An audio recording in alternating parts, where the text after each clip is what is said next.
करियवा तोहर भाग जागल बा। जीव जीव रे करियवा तोहर भाग जागल बा। करम फूटले हमार करिया बर मिलल बा।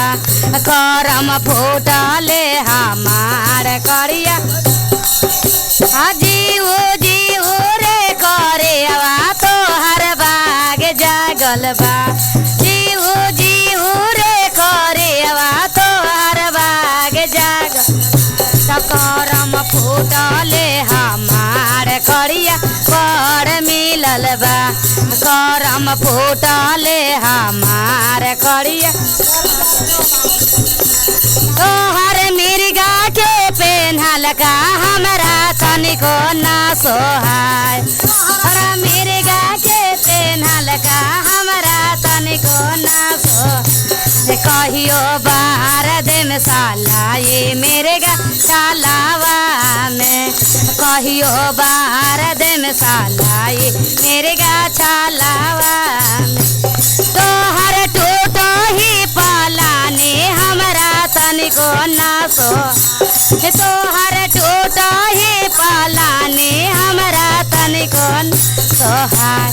कहियो बार दिन सालाई तोर पालानिया में। कहियो बार दिन सालाई तोर मरइया में।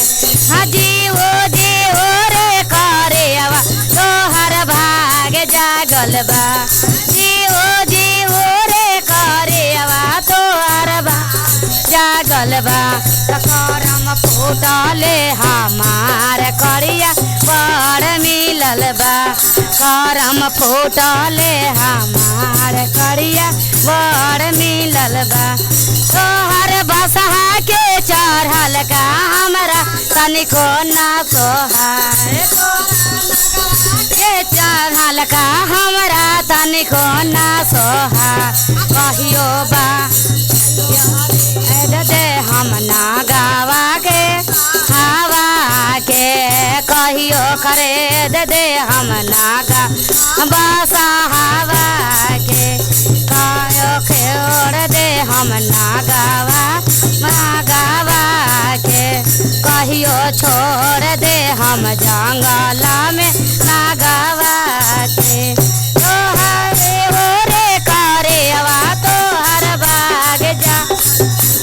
जीव जीव रे करियवा तोहर भाग जागल। करम फूटले हमार करिया बर मिलल बा। करम फूटले हमार करिया। प्रेम से बोले सच्चे दरबार की।